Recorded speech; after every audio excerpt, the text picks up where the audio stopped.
மன்னிக்கணும், கடுமையான வார்த்தையில் எனக்கு உடன்பாடு கிடையாது. ஆனால் அந்த விஷயத்தில் சீமான்ட்ட ஒரு கிளாரிட்டி இருக்குது. எல்லா தேர்தலில் நிற்கிறாரு, தனிச்சு நிற்கிறாரு. விஜய் கிட்ட எல்லா தேர்தலில் நிற்காம கட்சி ஆரம்பிச்சு லெட்டர் பேடாக இருந்தார். தனிச்சு நிற்பாரா கூட்டணி போவாராங்கிறதுலையும் கிளாரிட்டி இல்லை. இதுதான் விஜய்க்கு வந்து பாப்புலாரிட்டி ஹெவியாக இருந்தாலும் அந்த பாப்புலாரிட்டியின் பயனே நாளைக்கு சீமானுக்கு போகுங்கிற சூழல் இருக்குது.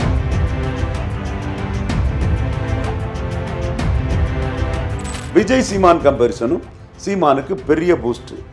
விஜய் கட்சி ஆரம்பிச்சுட்டு லெட்டர் பேடா இருந்தார். பாராளுமன்றம்னா ராகுல் காந்தி மீறிங்க எதுவும் பண்ண முடியாதுன்னு இருக்கிறார்.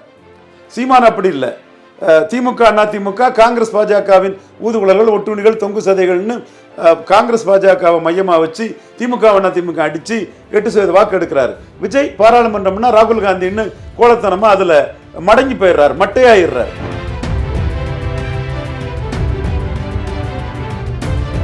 விக்கிரவாண்டியில சீமான் முக்கியத்துவம் கொடுத்தாரு. அண்ணனும் தம்பியும் சேர்ந்தா உதயநிதியை விட்டுருமான்னு கேட்டாரு. எனக்கு அதுல உடன்பாடு இல்லாத கருத்து. அதெல்லாம் தேராதுன்னு நான் சொன்னேன்.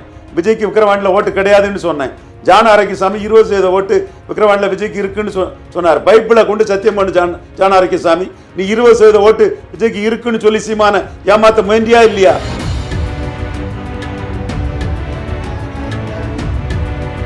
திராவிடம் காங்கிரஸ் பாஜகவுக்கு ஸ்டூஜாப்பை தமிழர் உரிமையை காலி பண்ணிட்டுன்னு சீமான் சொல்றாரு.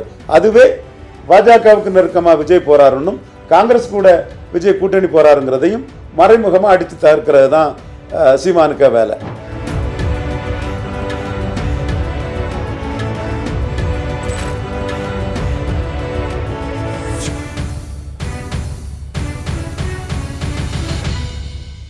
சார் வணக்கம் சார். வணக்கம் தம்பி.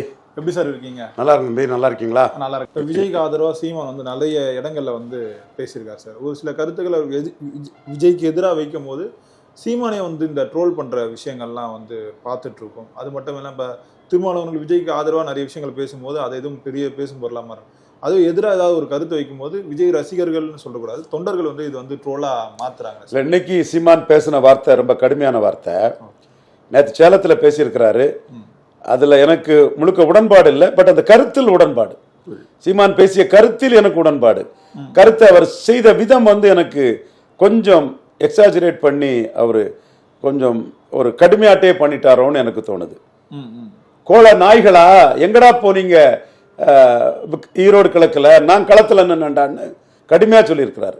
ஈரோடு கிழக்கு களத்துல நிற்காதவெல்லாம் கோலை நாய்கள்ங்கிறார். எனக்கு தெளிவா தெரியுது. நான் சிங்கம்னு சொல்லி சீமான விஜய் டீஸ் பண்ணார் இல்லையா, இவனை எழுதி கொடுத்து அதுக்கு ஓப்பனா அடிக்கிறாரு. நான் சிங்கம்னு விஜய் மறைமுகமா தான் சொன்னாரு, தைரியமா சொல்ல முடியல. கட்சி ஆரம்பிச்சுட்டு லெட்டர் பேடா ஈரோடு கிழக்குல நிற்காதவங்களாம் கோலை நாய்கள்னு அடிக்கிறாரு சீமான். அவங்க ரசிகர்கள் டிராவல் பண்ணலாம், அவங்க தொண்டர்கள் டிராவல் பண்ணலாம், அவங்க உரிமை. ஆனா நிற்காதது கோழைத்தனங்கிற யான் கருத்தை அவனை மறுத்துட முடியாது. அந்த வார்த்தை நீ சிங்கம்னு சொல்லதுக்கு இந்த மிருகத்துக்கு பேர சொல்றாரு, குறி வச்சுதான் அடிக்கிறாரு. அதுல டைரக்டா தான் அடிக்கிறாரு.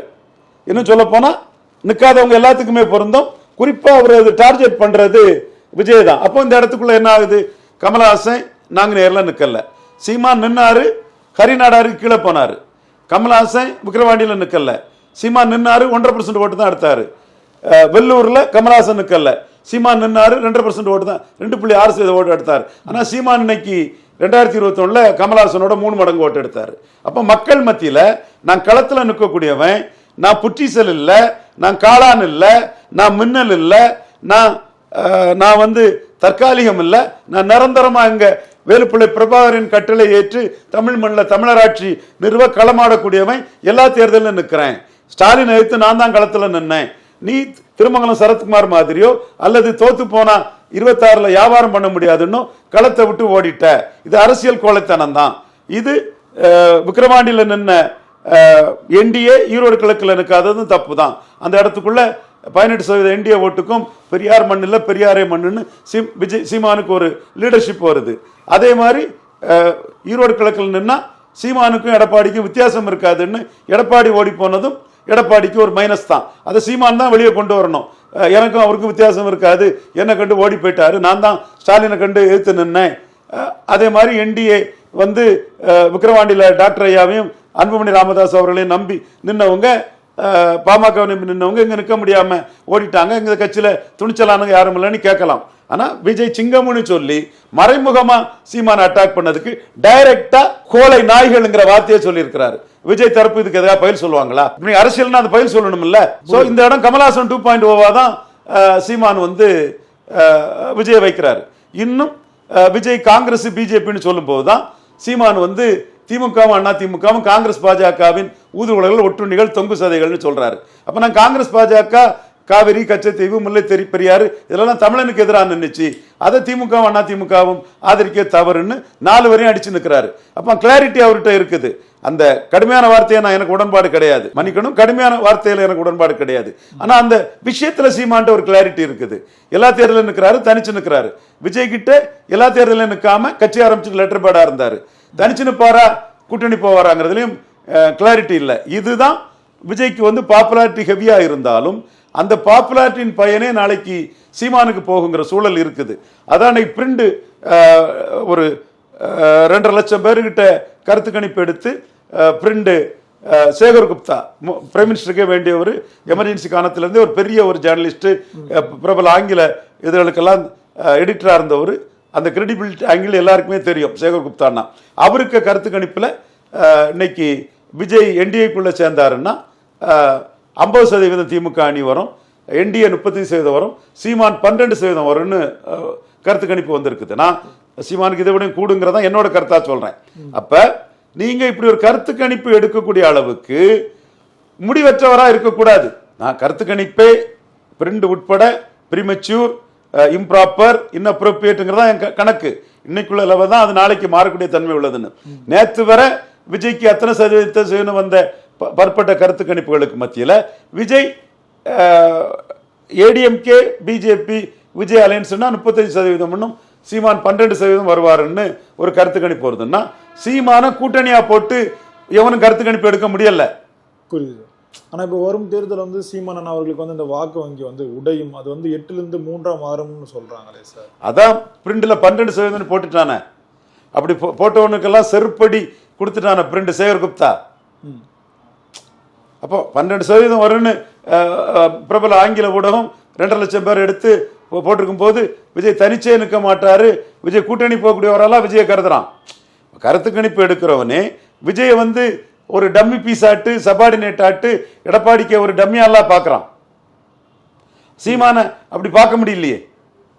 12% இன்னைக்கு வரும்னு சீமானுக்கு பிரிண்ட் போடுறாங்களே, ரெட்டிகள் 17% கொடுக்குறானே. ஸோ கருத்து கணிப்புகள்ங்கிறதுல கிரெடிபிலிட்டி உள்ள கருத்து கணிப்பு 12 கொடுக்குறான்னா, அதே ரகசிய ஒற்றன் வந்து கருத்து கணிப்பிலே 12 கொடுக்குறான்னா நிஜத்தில் சீமானுக்கு 17 வருமே 20 வருமேங்கிறாங்களே. கருத்து கணிப்புல தந்தி 4% தான் சீமானு கொடுத்தாங்க, 8% வந்தது வரலாறு.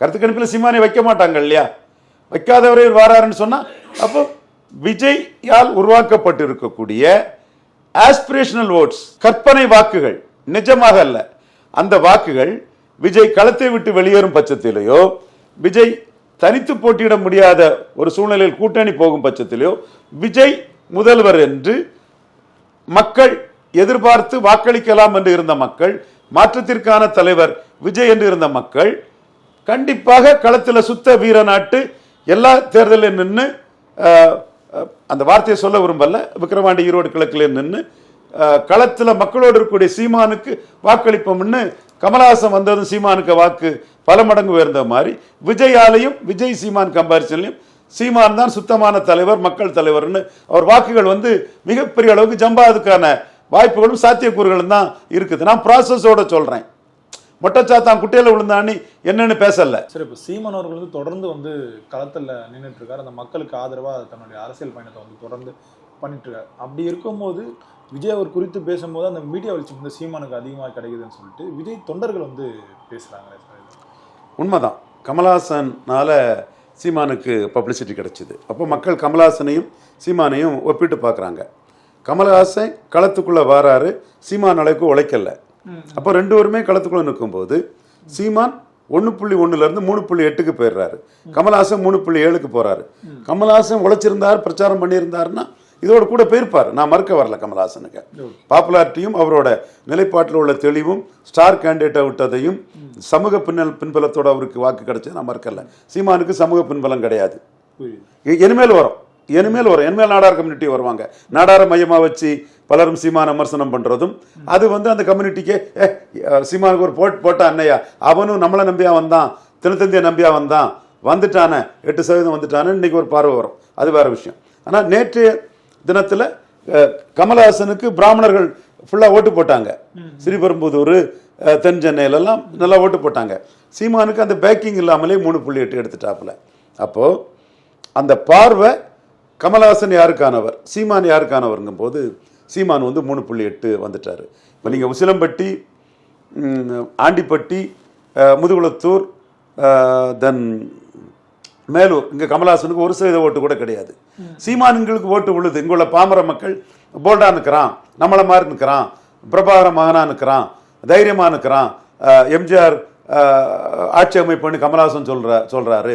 எம்ஜிஆர் ஊழல் பெருச்சாளி, சாராய வரிகளை கல்வி தந்தையாக்குனாரு, முல்லை பெரியார் உரிமையை விட்டு கொடுத்துட்டான்னு சொல்லும்போது மதுரை ராமநாதபுரம் மக்கள் வந்து இவன் போல்னஸுக்கு ஓட்டு சீமானுக்கு அந்த இடத்துக்குள்ள வருது. நான் இதுதான் பார்க்குறேன். இந்த கம்பேரிசன் தான் சீமான 4% கமலஹாசன் மாதிரி தூக்கி விட்டுது. அடுத்த கட்டம் கமலஹாசன் நாங்குநேரி இடத்திலெல்லாம் நிற்கல, ஹரிநாடாரோட கீழே போனார் சீமான். ஊடகம் வந்து காலையிலேருந்து சாயங்காலம் வரை சீமானை அவமானப்படுத்துகிறாங்க. மக்கள் என்ன பார்க்குறான்னா, நின்னாயா சீமான், டிடிவியும் கமலஹாசன் நிற்கலையே, கமலஹாசன் நின்னா 5% வந்திருப்பார், டிடிவி நின்னா 10% வந்திருப்பார் நாங்குநேரியில். உறுதியா எனக்கு அதில் மாறுபட்ட கருத்துமே இல்லை. பூலம், மஞ்சாங்குளம், மறுகால் குறிச்சி இந்த ஓட்டெல்லாம் திறனுக்கு இவ்வளோ நிற்கலையே நீங்கள். அப்போ நின்ன சீமான மக்கள் ஏற்றுக்கிறாங்க. அதே மாதிரி தான் இன்னைக்கு விஜய் சீமான் கம்பேரிசனும் சீமானுக்கு பெரிய பூஸ்ட். விஜய் கட்சி ஆரம்பிச்சுட்டு லெட்டர் பேடாக இருந்தார். பாராளுமன்றம்னா ராகுல் காந்தி மீறிங்க எதுவும் பண்ண முடியாதுன்னு இருக்கிறார். சீமான் அப்படி இல்லை. திமுக, அதிமுக, காங்கிரஸ், பாஜகவின் ஊதுகுழல்கள், ஒட்டுணிகள், தொங்கு சதைகள்னு காங்கிரஸ் பாஜகவை மையமாக வச்சு திமுக, அதிமுக அடித்து 8% வாக்கு எடுக்கிறாரு. விஜய் பாராளுமன்றம்னா ராகுல் காந்தின்னு கோலத்தனமாக அதில் மடங்கி போயிடுறாரு, மட்டையாயிடுறாரு. ஜானாரிசாமி மடங்கி போயிட்டப்பா, மட்டை ஆயிட்டப்பா. சீமான்டே வந்து என்னத்தை சொன்னேன், இது பார்லிமெண்ட், ராகுல் காந்தி 4% ஓட்டு கூட வராதுங்கிற மாதிரி அவநம்பிக்கை விதைச்சிட்டு இருந்த. நான் தான் சொன்னேன், அடிச்சு நின்று வீரனா நிற்கிறவனுக்கு ஓட்டு வரும்னு. 8% வந்தார். இந்தியாவிலே சீமான் மட்டும்தான் 2.5 மடங்கு ஓட்டு போனார். மாயாவதி இண்டி கூட்டணிக்கும் என்டிஏக்கு இடையில டவுன் ஆயிட்டாங்க, அகாலிதள் டவுன் ஆயிட்டாங்க, பஞ்சாப்ல ஆம் ஆத்மி டவுன் ஆயிட்டாங்க, பிஆர்எஸ் டவுன் ஆயிட்டாங்க, ஐஎன்எல்டி டவுன் ஆயிட்டாங்க. இவ்வளவு கட்சிகளும் ஆட்சி அதிகாரத்தில் இருந்த கட்சிகள் இவ்வளவும் டவுன் ஆகும் போது சீமான் வளர்ந்து வரக்கூடிய கட்சி 2.5 மடங்கு வந்தாருன்னா, தமிழ்நாட்டின் பிரச்சனைகளை முன்னிறுத்தி ஜானாரிசாமி முதுகலம் பெற்ற கோழைத்தனமான ஸ்ட்ராட்டஜிஸ்ட், பாராளுமன்ற தேர்தல்னா ராகுல் காந்தின்னு ஓடி ஒழியக்கூடிய ஸ்ட்ராட்டஜிஸ்டுகளோட கருத்துக்களை எல்லாம் புறந்தள்ளி தெளிவாக நின்று அடிச்சு விளையாடி 8% சீமான் வந்தார். அதற்கு பிறகும் சீமானுக்கு மெரிட்டுன்னு நான் நினைக்கிறது, விக்கிரவாண்டி களத்துக்குள்ள சீமான் நின்னார். எப்படி நாங்குநேரி பழைய விக்கிரவாண்டி வெள்ளூர்ல நின்று கமலஹாசனின் தினகரனையும் தாண்டினாரோ அதே மாதிரி விக்கிரவாண்டி களத்துக்குள்ள சீமான் போல்டா வந்து நின்னாரு. 1 இயர் பரையர் போலரைசேஷன். சீமான் அதை கண்டு அச்சப்படல. எண்ணி குடு, அளந்து குடு, ஜாதிவாரி கணக்கெடுத்து நடத்தி கோனார், உடையார், முத்தரையர், யாதவர், கள்ளர், மறவர், அகமுடையார், வண்ணார், நாவிதர், குயவர், நாடார், செட்டியார் அனைத்து சமூகங்களுக்கும் நியாயம், பிராமணர் உட்பட அனைத்து சமூகங்களுக்கும் நியாயம் கிடைக்கக்கூடிய அளவுக்கு ஜாதிவாரி கணக்கெடுத்து நடத்தி இடஒதுக்கீடு பண்ணு. 1 இயர் கூட இருந்தா கூட கொடு, குறைவா இருந்தாலும் டாக்டர் ஐயா ஏத்துக்குவாரு. அப்படி ஒரு நியாயத்தை முதுகெலும்போட நின்று பேசினவர் சீமான். எடப்பாடி 10.5 பற்றி பேச தெரியாம பின்னல் கால் பட ஓடிட்டாரு. விஜய் 1 இயர் பரையர் போலரைசேஷன்ல திருமங்கலம் சரத்குமார் மாதிரி ஆயிருமோன்னு அச்சப்பட்டு ஓடிட்டாரு. இது நீங்க எங்களுக்கு 26 தாங்கிறது நீங்க எடுக்கிற வாந்திய 4 முட்டாள் பத்திரிகையாளன் எடுத்து வாந்தி எடுப்பான். அதுக்கெல்லாம் ரவீந்திரன் துரைசாமி இல்ல, நீங்க போலீஸ் ஸ்டேஷனை பயந்து ஓடிட்டீங்க. அப்படி நீங்க ஓடியதின் விளைவுதான் இன்னைக்கு உங்க ரசிகன் 1 இயர் பெல்ட்டுக்குள்ள எடப்பாடிக்கு போய் கொடியை பிடிச்சிட்டு இருக்கிறான். நம்ம எல்லாம் நிற்க முடியாது, நம்ம விக்கிரவாண்டியிலே நிற்க முடியாம ஓடிட்டோம். புரியுதுங்களா உங்களுக்கு? சீமான் அந்த இடத்துல துணிச்சலா நின்னாரு. இது ரங்கராஜ் பாண்டே பேச மாட்டாரு, சவுக்கு சங்கர் பேச மாட்டாரு, இந்தியா டுடே மணியே பேச மாட்டாரு, நியாயமான ஆளு அவரே பேச மாட்டாரு. பிரியன்ட்டெல்லாம் பேசுவாங்கன்னு எதிர்பார்க்க முடியாது. பட் உண்மை நிலைமை இது. அடுத்து ஈரோடு கிழக்கு எல்லாரும் போயிட்டாங்க. ஸ்டாலின் வர்சஸ் சீமான். பெரியார் மண் இல்ல, பெரியாரே மண்ணுன்னு அடிச்சு விளையாடினாரு. நீங்க விஜய விக்கிரவாண்டியில சீமான் முக்கியத்துவம் கொடுத்தாரு. அண்ணனும் தம்பியும் சேர்ந்தா உதயநிதியை விட்டுருமான்னு கேட்டார். எனக்கு அதில் உடன்பாடு இல்லாத கருத்து. அதெல்லாம் தேராதுன்னு நான் சொன்னேன். விஜய்க்கு விக்கிரவாண்டியில் ஓட்டு கிடையாதுன்னு சொன்னேன். ஜான ஆரோக்கியசாமி 20% ஓட்டு விக்கிரவாண்டியில் விஜய்க்கு இருக்குன்னு சொன்னார். பைபிளை கொண்டு சத்தியம் பண்ணு ஜான ஆரோக்கியசாமி, நீ 20% ஓட்டு விஜய்க்கு இருக்குன்னு சொல்லி சீமான ஏமாத்த முயன்றியா இல்லையா? ஜான ஆரோக்கியசாமி, நீ சீமான 20% ஓட்டு விக்கிரவாண்டியில் இருக்குன்னு சொல்லி ஏமாற்ற முயன்றியா இல்லையா? ரவீந்திரன் துரைசாமி சொன்னா பலம் நிரூபிக்காதவனுக்கு ஓட்டு கிடையாது, கையில் வராத ஓட்டை யாரும் டிரான்ஸ்ஃபர் பண்ண முடியாது, விஜய்க்கு அங்கே ஒரு ஓட்டும் கிடையாது, ஒரு மண்ணாங்கட்டி தெரு புழுதியும் கிடையாதுன்னு நான் சொன்னேன். என்ன ஆச்சு கடைசியில்? நோட்டாவுக்கு ஓட்டு குறைஞ்சது, திமுகவுக்கு போலிங் கூடிச்சு, ஒட்டுமொத்த போலிங் கூடிச்சு. அதுக்கு பிறகுதான் சீமான் உடந்தாரு. அதுக்கு பிறகு ஈரோடு கிழக்குல சீமான் என்ன பண்ணாரு? நாம் தமிழர் தம்பிகள் என்ன பண்ணாங்க? விஜய நக்கல் அடிக்கிறதுக்கு, விஜய நையாண்டி பண்றதுக்கு அஜித் அண்ணா பைக்கு, சீமான் சின்ன மைக்கு, அஜித் அண்ணா பைக்கு, சீமான் சின்ன மைக்கு, அஜித் அண்ணா பைக்கு, சீமான் சின்ன மைக்குன்னு கிண்டல் அடிச்சு பிரச்சாரம் பண்ணாங்க. அதாவது களத்துக்குள்ள வராத விஜயம் ஒண்ணுதான், பார்ட்டி ரெஜிஸ்டர் பண்ணாத அஜித்தும் ஒண்ணுதான் தான் நாம் தமிழர் பிரச்சாரம் பண்ணாங்க. 16% வாக்குகள் எடுத்தாங்க. இப்ப அது நிக்கலன்னு சொன்னா நிக்காதவன கோழை நாய்கள்ங்கிறாங்க. அரசியல் விமர்சகர்களே, நிக்காதவர்களை கோழை நாய்கள்னு சீமான் அடிக்கிறாப்புல. அந்த நாய்கள்னு சொன்னதுல எனக்கு உடன்பாடு இல்லை. ஆனா நிக்காதவங்கள சீமான் இந்த வார்த்தையில கடுமையா அடிக்கிறாப்புல. நீங்க நிக்கலன்னு எல்லாம் சப்பக்கட்டு கட்டி சல்ஜாப்பு சொல்லிட்டு எல்லாம் தெரிய முடியாது. ஜான ஆரோக்கியசாமி எடுக்கக்கூடிய வாந்தி எடுத்தெல்லாம் பேசிட்டு தெரிய முடியாது. இந்த அடி அடிச்ச பிறகு அது எல்லாத்தையுமே அது தாக்கம், குத்தம், கொடையும் புரிஞ்சுக்கிடுங்க. அப்ப களத்துக்குள்ள சீமான் நிற்கிறது தான் சீமானுக்கு பலம். அடுத்து 214 கிளாரிட்டியோட நிற்கிறது தான் சீமானுக்கு பலம். இந்த பலத்தை சீமான் வளர்த்துக்கிட்டாரு. இன்னைக்கு சீமான் கேட்கிறாரு, வீரப்பன் கொலையை பற்றி சீமான் பேசுறாரு. காவல்துறை அதிகாரி விஜயகுமாரை விமர்சனம் பண்றாரு. நீங்க ஒன்றும் சுட்டு பிடிக்கல, அதெல்லாம் சும்மா ஏதோ ஒரு வயதான ஒரு மூதாட்டி ஒருத்தர் மோர் கொடுத்து மோர்ல விஷத்தை கலந்து அது அந்த சீன் எல்லாம் அப்படி இது பண்றாரு. வீரப்பன்கிட்ட நீ நின்றுவியான்னு கேட்கிறாரு. வீரப்பனை குளோரிஃபை பண்ணி பேசுறாரு.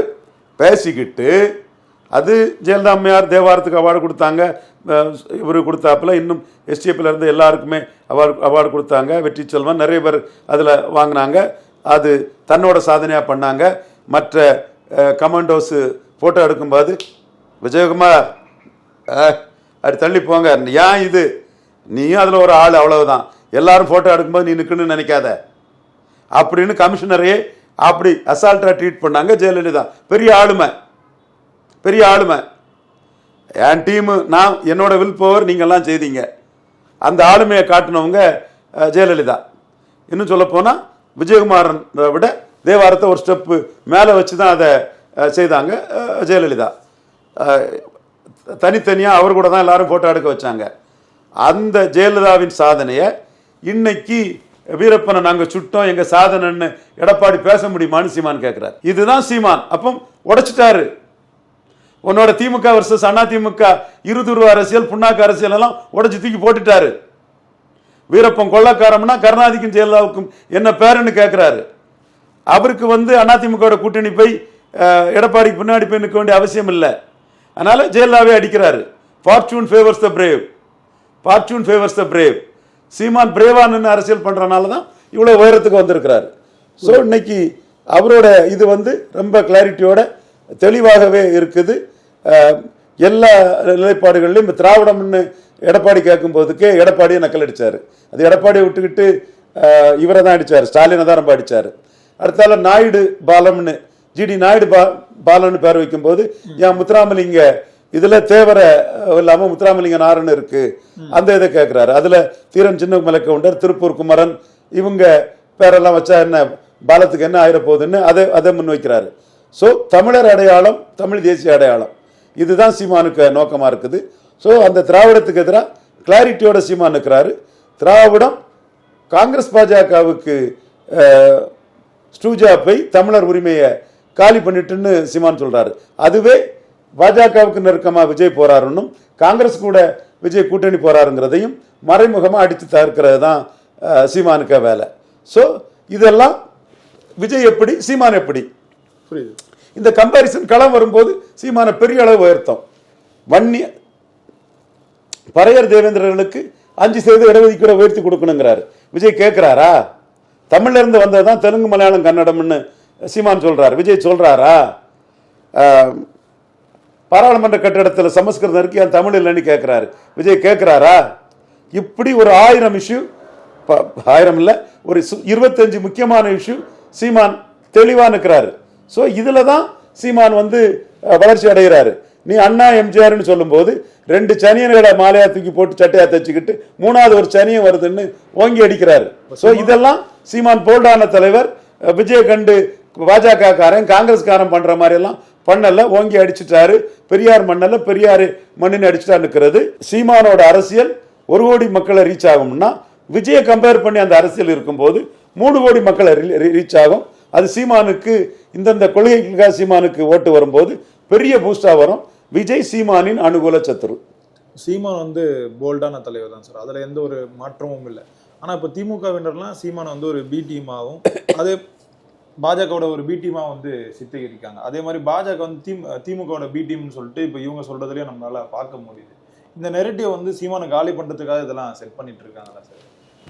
நாயுடு மேட்டர்னாலும் சரி, பால மேட்டர்னாலும் சரி, ஸ்டாலின் ஒரு பக்கம் தெலுங்கு தாய்மொழி சகோதரர்கள் ஓட்டு அவர் ஆமா வேலையெல்லாம் சொல்றாரு, அந்த ஓட்டு ஸ்டாலின் கன்சால்டேட் ஆகும். தமிழர் அதுல உணர்வுபூர்வமாக ஃபீல் பண்றவங்க பாண்டி பிரசாத் இருக்கிறாரு, சவுந்தர பாண்டிய நாடாருன்னு கூட அது இல்லைன்னு சீமான் சொல்லும்போது அந்த ஓட்டுகள் வந்து சீமான் பக்கம் அதில் வரும். அருந்ததியர் உள்ஒதுக்கீட்டில் அந்த மக்கள் வந்து கலைஞர் தெய்வமாக வழங்குறாங்க. பரையர் தேவேந்திர குல வேளாளருக்கு 5% உயர்த்தி கொடுக்கணும்னு சீமான் மட்டும்தான் கேட்குறாருன்னு சொல்லும்போது சீமானுக்கு அந்த வாக்குகள் வந்து ஆதரவு வளையத்தில் வரும். இப்படி எண்ணற்ற இஷ்யூகள் ஸ்டாலினுக்கும் சீமானுக்கும் இடையிலேயே ஓடிக்கிட்டு இருக்கு. அதில் ஒரு பக்கம் ஸ்டாலின், இன்னொரு பக்கம் சீமான். ரெண்டுக்கும் இடையில முடிவெடுக்க முடியாமல் எடப்பாடியும் பாஜகவும் இவர் விஜயும் இருக்கிறாங்க. அடுத்தபடியாக இண்டோ பாக் வாரில் இன்டெலிஜென்ஸ் ஃபெயிலியர்னு சொன்னது சீமான். சிந்து நதி நீரை தடுத்தது தப்புன்னு சொல்றது சீமான். லாலு யாதவ், அகிலேஷ் யாதவ், தேஜஸ்வி யாதவ், சீமான் 3 பேரும் தான் அங்கீகரிக்கப்பட்ட கட்சியில் இண்டோ பாக் வாரில் கவர்மெண்ட்டுக்கு எதிராக பேசியிருக்கிறது இந்த 3 பேரும் தான். விஜய் இதை பற்றி பேசவே இல்லை. ஸ்டாலின் வந்து இதற்காக வந்து திமுக சார்பில் ஊர்வலமே நடத்தினார். எடப்பாடி மோடின்னு வெற்றினார். இவர் ஓபிஎஸ் இதை இந்திய ராணுவத்தின் வெற்றினார். ஸோ சீமான் அந்த இடத்துக்குள்ள பாஜகவுக்கு எதிராக தான் இருக்கிறார். இந்த நாயுடு அருந்ததியர் இந்த மேட்டரில் திமுகவுக்கு எதிராக பொலிட்டிக்கல் கெயினே சீமானுக்கு கிடைக்குது. ஸோ பேசுகிறவங்க பேசத்தான் செய்வாங்க. வக் போர்டில் பிரச்சனை வரும்போது திருப்பதி தேவஸ்தானம் போர்டில் நீ முஸ்லீமையும் கிறிஸ்டினையும் போடுவியான்னு சீமான் கேட்குறாரு. ஸோ அவர் கொள்கையில் தெளிவாக தான் இருக்கிறாரு. தெரிஞ்சவங்களுக்கு தெரியும். இந்த மாதிரி பேசி அவரோட வளர்ச்சியை தடுக்கலான்னு நினைக்கும் போது அவ என்ன பேசுறாருன்னு மக்கள்கிட்ட ரீச் ஆகும்போது மீண்டும் மக்களுக்கு ஒரு கிளாரிட்டி கிடைக்கும், தெளிவு கிடைக்கும்.